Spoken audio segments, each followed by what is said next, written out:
Hello students. तो आज आपकी सेकंड क्लास मतलब फिज़िक्स की बेसिक मैथमेटिकल टूल की सेकंड टॉपिक जो है अपना वो है इंटीग्रेशन। इंटीग्रेशन में आप जो पढ़ेंगे, इससे पहले हम ये बता दें, जो लास्ट वीडियो हमने बनाई थी वो डिफरेंशिएशन की थी और उसमें आपको हमने बताया था स्लोप निकालने के काम में आता है। उसमें कुछ फॉर्मूले छोटे मोटे आपने देखे थे।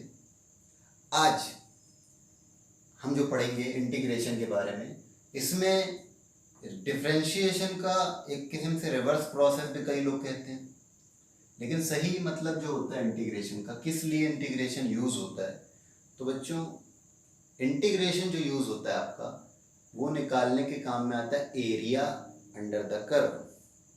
कोई कर्व है किसी भी तरीके का, उसका एरिया निकालने के लिए, उसके अंडर जो एरिया है वो निकालने के लिए काम में आता है आपका इंटीग्रेशन। कई लोग इसको ये भी कहते हैं कि सम करने के लिए, बहुत सारी चीज़ों को जोड़ने के लिए, ऐड करने के लिए इंटीग्रेशन यूज़ होता है।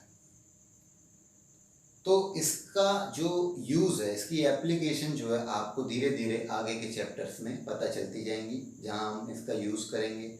हम जैसे आपको अभी 1D में motion in a straight line में, वहाँ पर इसका यूज़ करके इक्वेशन ऑफ मोशन वगैरह अपन बनाएंगे और कुछ न्यूमेरिकल भी सॉल्व करेंगे। तो खैर आपको बेसिक बातें बस जानना है, इसको फॉर्मूला कैसे लगाया जाता है, कब लगाया जाता है। तो इसमें सबसे पहले ये इसका साइन होता है और ये इसका एक फॉर्मूला बेसिक जो होता है वो हमने आपको बताया कि x की पावर n+1 अपॉन n+1। इसको पढ़ते कैसे? इंटीग्रेशन ऑफ x की power n with respect to x। हमने जैसे पिछली वीडियो में बनाया था, ये x है तो ये भी x है, तभी इंटीग्रेशन हो पाएगा। मतलब यहाँ कोई ऐसा टर्म होना चाहिए जिसके रिस्पेक्ट में हम इंटीग्रेशन कर रहे हैं, वैसा कोई यहाँ टर्म होना चाहिए। तो यहाँ x है तो यहाँ x होना चाहिए, x वाला कोई ना कोई टर्म, चाहे नीचे हो चाहे पावर में हो, कुछ भी हो। ठीक, उसका फॉर्मूला था कि पावर n+1 अपॉन n+1। आप अच्छी किताबों में अगर पढ़ेंगे तो यहाँ प्लस एक कांस्टेंट लगता है बच्चों, c। कभी भी जब इंटीग्रेशन होता है तो एक कांस्टेंट लगता है c। लेकिन ये फॉर्मूला एप्लीकेबल तब तक है जब n is not equal to -1। जब n -1 के बराबर नहीं है तब तक ये फॉर्मूला एप्लीकेबल है।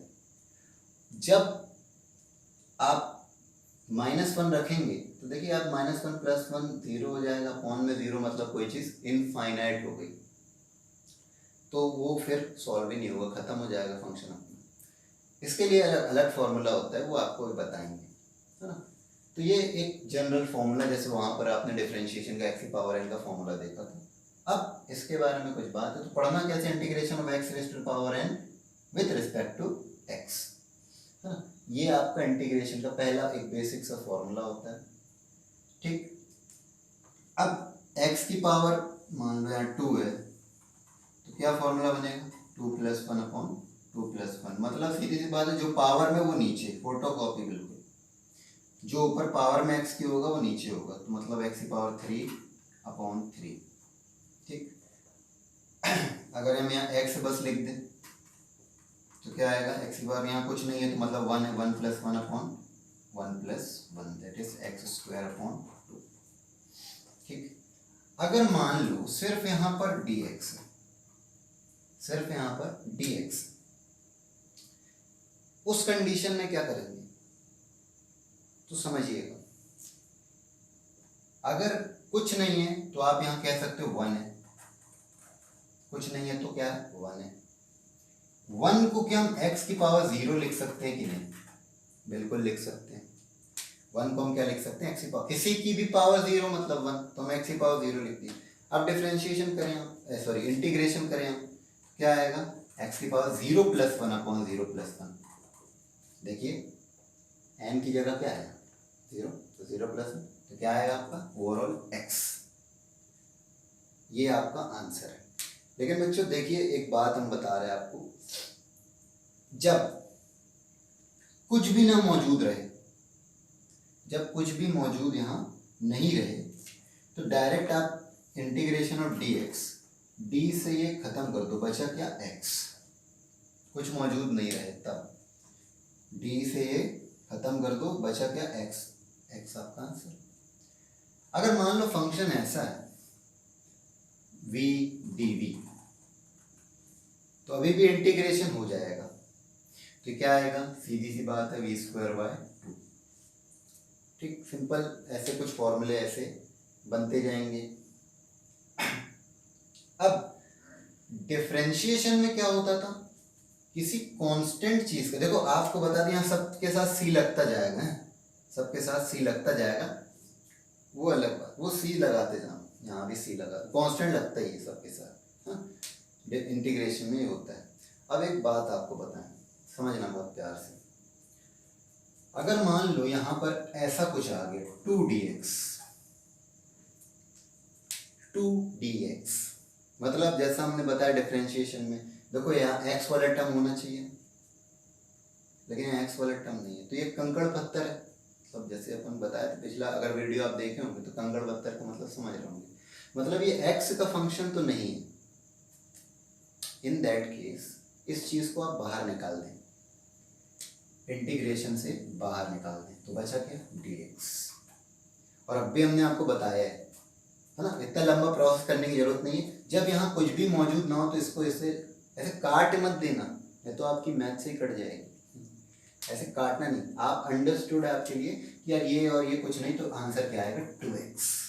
सिंपल है, बात समझ पा रहे। तो ये आपकी छोटी वजह से हम यहाँ कुछ भी c है, c कांस्टेंट वैल्यू है, तो क्या आएगा आंसर c, और यहाँ dx, इससे ये बचा तो क्या बचा cx। इतनी बात बच्चों, तो मेरे ख्याल से आप क्लियर हो रही है आपको मेरी बातें, छोटी मोटी ये इंटीग्रेशन का बेसिक फॉर्मूला है। ठीक है, हाँ चलिए अब आगे बढ़ते हैं,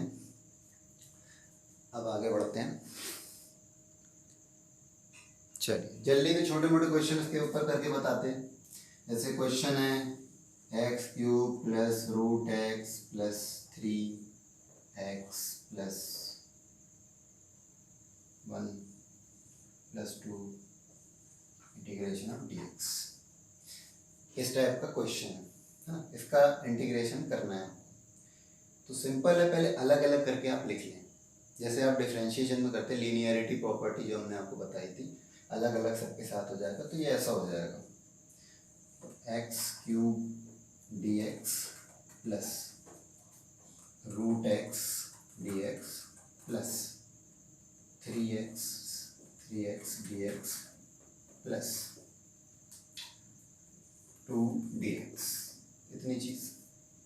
अब यहाँ देखें आप बहुत अच्छे से, x³ का तो आप आराम से कर लोगे, देखो ये फॉर्मूला लगा लो, 3 + 1/3 + 1, ठीक, प्लस रूट x को आप x⁴ लिख लो, एक स्टेप बढ़ा लो, कोई दिक्कत की बात नहीं है, प्लस यहाँ 3 कांस्टेंट है। अब देखो यहाँ x वाला टर्म भी है, कांस्टेंट टर्म भी है, तो 3 को बाहर निकाल लो, 3 कांस्टेंट टर्म बाहर निकल गए, x अंदर रहने दो, और ये 2 है, 2 को बाहर निकाल लो, और dx। ठीक है, तो ये आ गया सिंपल x⁴/4 प्लस, लगाओ ये वाला फॉर्मूला, x⁴ 1/2 + 1/1/2 + 1 प्लस 3। अब ये x है तो क्या आएगा, x⁴ 1 + 1/1 + 1 प्लस 2, और ये देखो कुछ नहीं है तो d से ये कटा, x आया, तो सिंपल आ गया आंसर आपका x⁴/4 प्लस ये 3/2 होगा, ये 3/2 होगा, 2 ऊपर चढ़ जाएगा, 2/3 x⁴3/2 हो गया। ठीक है, ये हो जाएगा 3x² 2 + 2x। सिंपल इस तरीके से छोटे मोटे क्वेश्चन बन जाएंगे अपने। खैर समझ पा रहे आप लोग? चलो सॉरी, हाँ जी, चलो अब देखो,